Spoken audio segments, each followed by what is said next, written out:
ভুল সময়ে জন্মেছি, জানেন, খুব ভুল সময়ে জন্মেছি।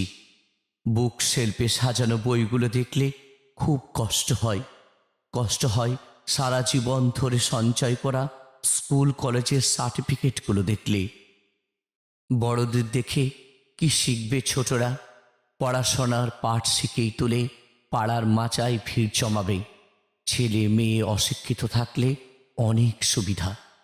ভোট উৎসব চালু থাক, রুটি তরকারি আর মদের বোতলেই সমস্যা মিটে যাবে। হীরক রাজার দেশের উদয়ন পণ্ডিতের কথা মনে পড়ছে?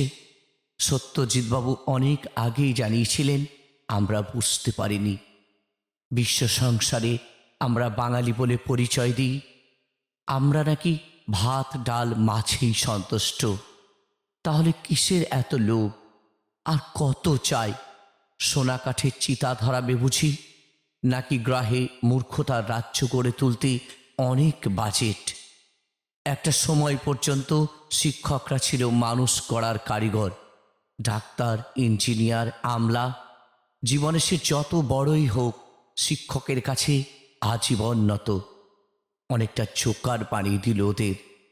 ফাঁকা থাক স্কুল ঘর, বাচ্চারা ঝাল মুড়ি ঘুগনি কিংবা চায়ের দোকানটাই চিনতে শিখুক শুরু থেকে। মেধাবী ছেলে বা মেয়েটার মাস্টার হতে হবে না। পেটের জ্বালা মেটাতে বরং রেলগাড়িটা থাক, হকারি করে দুবেলা কেটে যাবে।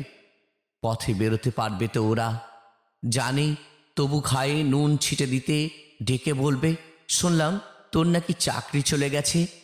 বাচ্চা মেয়েটা যখন জিজ্ঞেস করবে, বাবা মা আজ স্কুলে যাবে না পড়াতে, ওনারা কি উত্তর দেবে জানি না।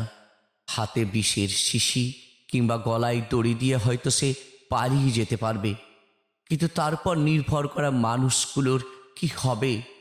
এখন সে নিজের জন্য কান্না করবে, নাকি তার সঙ্গে জুড়ে থাকা মানুষগুলোর প্রয়োজনের কথা ভাববে?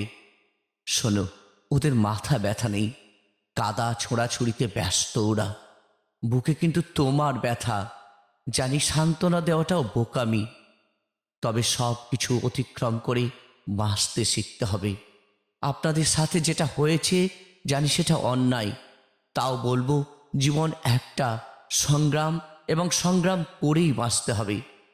পরিবারের মানুষগুলোর প্রত্যক্ষ ও পরোক্ষভাবে আপনাদের সাথে জড়িয়ে আছে, তাই কোনোভাবেই খারাপ কোনো সিদ্ধান্ত গ্রহণ করবেন না। মানসিকভাবে শক্ত হয়ে লড়াই করার পালা এখন। অন্যায়ের বিরুদ্ধে গর্জে উঠুন সকলেই। নৈতিকভাবে সকলে আপনাদের পাশে নিশ্চয়ই থাকবে। বিশ্বজিৎ রায়ের লেখা শিক্ষকতার স্বপ্নভঙ্গ। কথায় আমি নূর মোহাম্মদ।